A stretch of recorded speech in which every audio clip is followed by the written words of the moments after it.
Hi, everybody. This is Dave Jones with StormCenter Communications and GeoCollaborate. It's Friday, February 21st, 2025.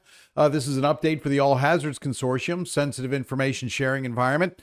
And we also have a new segment that we're introducing into the video towards the end, which is called a Dose of Science, where we're going to take a look at some misinformation and maybe some headlines that made you believe one thing, and it really is another. We're going to bring in marine scientist and StormCenter's chief scientist, Dr. Ellen Prager.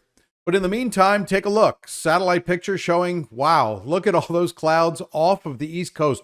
Why are all those clouds forming off the East Coast today? Well, that's because there's a lot of cold air coming in off of the land, and that Gulf Stream and warmer ocean temperatures are forming these clouds. As a matter of fact, you've heard of lake effect snow through the Great Lakes. This is ocean effect, where the clouds are forming over this warmer water, and even some perhaps snow could be falling from some of these clouds. We don't have land-based radars out there, so it doesn't show up, but I wouldn't be surprised at all. But take a look over here. This is Lake Michigan. I'm going to take a little closer dive into Lake Michigan in GeoCollaborate here in just a minute to show you it is not frozen, not much ice at all. However, we have a lot of sunny skies in the southeast and towards Florida. Take it full screen for you and show you what's going on. Here comes the sunset. We can see that in the visible sector of the visible channel of the GOES satellite. This is a NOAA satellite orbiting 22,300 miles up, right over the same spot as the Earth rotates. And so we can look at the same spot at the same time, watching these clouds move. And some of this is snow on the ground. You don't see that moving. That's snow on the ground.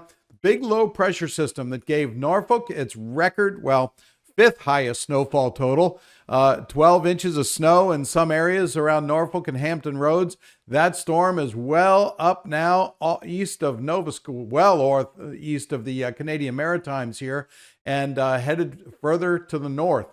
Lots of cold air wrapping around that storm, and we're going to have a bit of a break now. Finally, after about 6 storms coming in a row every 2 days or so, we had a really progressive jet stream pattern. Still have one, but we don't have a lot of storms, and now we're going to have a bit of a warm-up, too. You can see clouds through Oklahoma and Texas. These are low-level clouds, and you can see the jet stream kind of streaming off here over parts of Georgia.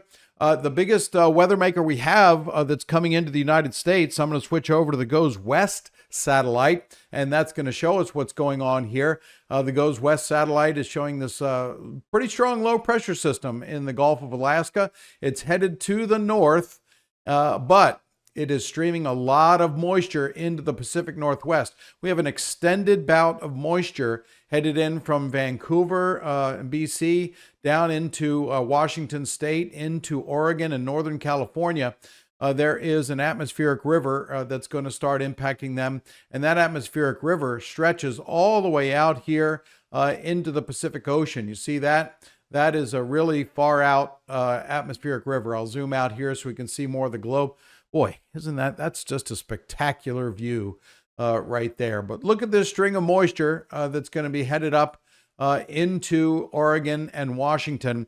I suspect when it's all said and done by Tuesday, we'll be talking 3 to 5 inches of rain, 3 to 5 inches of rain in the lower areas. And we'll have some high elevation snow, but it's going to be kind of a warm system coming in here, even over towards Hawaii. Here's Hawaii right here. Skies are clear.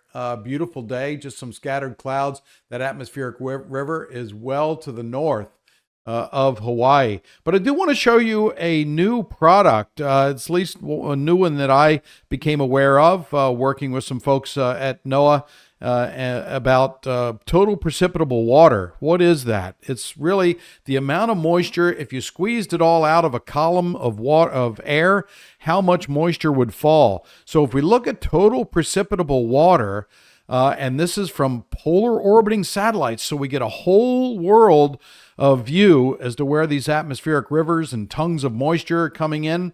It's really giving us a good indication of what's going on. So let me show that to you here right now. This is total precipitable water. Let me explain it just a little bit here. Here is the United States right here. This is Mexico, South America here. You can see over towards Asia, China. Here's India right here, Australia. So we're really looking at the entire world on a Mercator projection. It's on a flat projection here, so we can take a look at where the moisture is heading. So here is the Pacific Northwest. Here's that storm I just showed you in the GOES data. You can see it sort of spinning around here. That's it right there. And this is the trail of moisture. Look at that. This is the atmospheric river that's headed towards the Pacific Northwest. And we can see that and monitor it every hour with this NOAA data. That's why NOAA is so important here to give us this global perspective of where this moisture is heading. Why is this important to monitor this moisture? Well, it could lead to floods. And when these are extended areas of atmospheric river for a long period of time, we could have devastating floods. And look at the high impact, the high concentration of moisture along the equator and the ITCZ, that's the Intertropical Convergence Zone. We monitor all of this so we can see these bands of moisture headed up that are being drawn up by strong low pressure systems. So this is called blended total precipitable water. It's from NOAA. It's the Office of Satellite and Product Operations. So let me show you GeoCollaborate and what it looks like, because I did something pretty cool with GeoCollaborate here. I went over to NASA and I accessed some satellite imagery and integrated it into GeoCollaborate. And look at this. This is from the NASA Terra satellite, another polar orbiting satellite from NASA. We use this to really improve our research and knowledge of what's going on around the world. Look at this as I dive into Lake Michigan. This is all snow on the ground. Snow on the ground, but look at Lake Michigan. What do you notice about Lake Michigan? It's not frozen. Look at Green Bay. Frozen solid. Green Bay is frozen solid, but not Lake Michigan. Only a little bit of ice in Lake Michigan. You can see down here around Chicago. This is ice on the lake here, and you can see that right in here as well. But since most of Lake Michigan is not frozen, look what we get. We get clouds forming over the lake and bands of snow. And this is today. This is some counties here in parts of, this is Indiana. So we're talking about Michigan. So this is Van Buren County. Look at this snow band going all the way into Indiana. I'll move this a little bit further to the north. Look at this. Here is Indiana here. This is South Bend, Indiana. Lots of snow on the ground there. But because the lake is not frozen, Lake Michigan is not frozen, we get still a lot of lake effect snow. And look at Lake Huron. Lake Huron up here is not frozen. A lot of clouds forming and creating some lake effect snow there as well. And even the west of Lake Ontario here. This is Lake Erie. A lot of Lake Erie is frozen, but it's also snow covered or cloud cover right now. But there is a lot of ice on Lake Erie right here. But over here near Toronto, look at this in Canada, friends in Canada there, it is not frozen. So we still have lake effect snow. Satellite image cuts off here. That's why there are no clouds over here. But I just wanted to point that out and show you what we can do by grabbing NASA satellite data, pinpointing an area we want to look at, and then pulling it right into GeoCollaborate so we can give everybody an idea of what's going on around the country and around the world. So here's where I'm going to focus on right now, the Pacific Northwest. Why? Because we have that atmospheric river that's going to be coming in and impacting the Pacific Northwest for the next several days. There are flood watches in effect from Seattle down to Olympia, the Olympic Peninsula, and all the way down into Salem in Oregon. These are hydrologic outlooks here because we may see some very strong rain showers coming in from the Pacific, and that is in the form of that atmospheric river. Hazardous sea warnings are in effect. Very high waves are going to be persistent for the next several days coming into the Pacific Northwest. And I'm going to turn off the watches, warnings, and advisories because I want to turn on something else for you, and that is the 3-day excessive rainfall outlook from the Weather Prediction Center in College Park, Maryland. I'll back out here a little bit, but this is significant here. There is a chance of excessive precipitation, which means we could have those floods, and even in burn scar areas in Washington State and Oregon, we could have mud flows and debris flows coming in here, and even well inland in parts of Idaho, western Montana, and eastern Washington, because that atmospheric river is going to extend inland, will have the chance of flooding. Now, what I'd like to do as well is switch over to that atmospheric river forecast and show you what it looks like. And what I've done here, and those of you who have seen this in the past, you've seen this little dot in the map right here. This orange dot, that corresponds to the forecast that's in this graph here, in this chart. So what are we looking at in this chart? Well, this line up and down is right now. Right now. This is the past 7 days. So we did have a weak atmospheric river pass through a couple of days ago in this location. We're talking about near the Washington-Oregon border, near Astoria, where the Columbia River comes out. Very rough there, by the way. Very tough to navigate. Coast Guard does it very well. They train all the time there. But I want to point out what's happening here. This is a forecast for this spot. So from here so this is Friday, Saturday, Sunday, Monday, and Tuesday. This is an AR3, which means it could be hazardous, could result in rain that's heavy enough to create flooding. I've showed you that in the products from the Weather Service, showed you that from the total precipitable water, and showed it to you on the GOES satellite imagery with that moisture moving into the Pacific Northwest.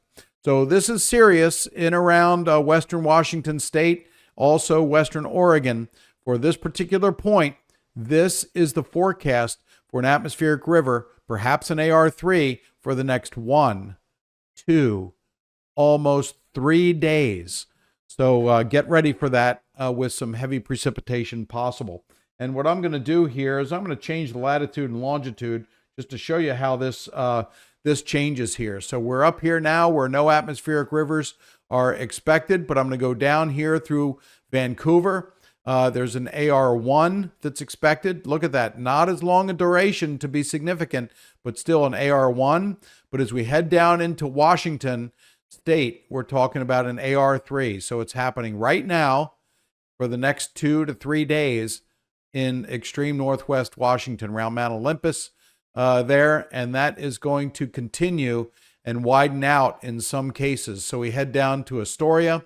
It goes from an AR3 down to an AR2, and then it starts to calm down. But we have an extended period of atmospheric rivers that are expected into Washington State. You can see here in about the middle Oregon coastline, we're expecting an AR2 or AR3 coming into western Oregon. And so let me just correct myself here. This orange is an AR4. Here's the code right down here. This is the legend. AR3 is yellow. AR4 is orange. AR5 is red. So this is a serious atmospheric river that's going to be impacting the West Coast. And as we go down through Oregon, you can see it goes down to an AR3, which is still significant. And then down into southern Oregon, we still do have an AR4 that's forecast starting Saturday night into Sunday and Monday and into parts of Tuesday. So that's what we're going to keep watching again in the GOES satellite imagery. Let me show you that again, what it looks like. This is that atmospheric river that's lining up, and it's going to be pounding Washington and Oregon. It looks like California will stay south of the main moisture feed, but it does look like we're going to have a serious impact as far as that atmospheric river goes. Okay, so what about the rest of the country and the forecast here from the global forecast system, the GFS? I want to show you that and show you how this is going to pan out over the next several days, and I'll be quick about this so you can get on with the video, and we can show you, teach you a little bit about whales as well. So this is today. This is initialized here at 18Z. So this is this afternoon. I'm going to go through and show you this Arctic high pressure. Boy, it's cold. I know, getting close to March, but February and even March is very variable, and we can see lots of cold air across the central, eastern, and even the western part of the nation. But you see, as time goes on, that high pressure skips off the coastline, and that is good news because we get a southwesterly wind. We're going to get warming temperatures. This is now Sunday afternoon. Temperatures will be up into the 50s in the mid-Atlantic area, and even showers and thunderstorms, temperatures in the 60s and 70s along the Gulf Coast. So we're getting more of almost like a springtime pattern. These showers and storms could be heavy at times along the Gulf Coast, around New Orleans and Louisiana there.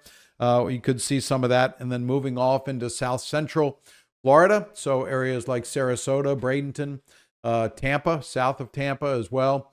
St. Pete Beach may be getting some pretty significant rain during the latter part of the weekend into early next week. But look at the atmospheric river coming ashore still in Monday night, Tuesday morning, still impacting Washington State and Oregon there. That's why those flood watches are in effect. We have a low pressure system, a pretty weak one, that's going to skirt along the border here and give snow to Canada and rain even into Toronto, though, where warmer temperatures are going to be in store. Temperatures actually near 60 degrees in Washington, D.C. on Tuesday. That's what it looks like, at least right now. Then high pressure takes over again across the south. A little clipper system comes through Pennsylvania, and that's we're talking about next Thursday morning, with some showers of rain in Pennsylvania and then some snow on the colder side of that system. That's what it looks like. Now, let's go over and let me show you the air masses, because we're not totally finished with winter. We're going to get a warm up, and then we're going to get slapped with a little cold air in the mid-Atlantic and Northeast, and then a little warm up, and then another slap of cold air. And I want to put that into motion here. So this purple is the cold air and where it is across the country.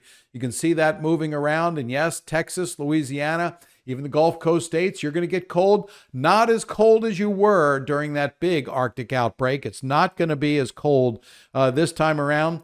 But you're going to say, whoa, it's chilly out here. I need to put on my jacket and while we take our walk or outdoor activities. But look, the cold air is trying to get eroded away. This is Sunday morning, and then by afternoon, Sunday into Monday, look at this. This is about the temperature at about 5,000 feet in the atmosphere, warming up, and a big, broad area of the nation is going to be warming up, and you're going to feel like putting the windows down and saying, this feels great. But don't do it for long, and don't put the jackets away for the season, because cold air is going to once again develop in the mid-Atlantic states. And look at that.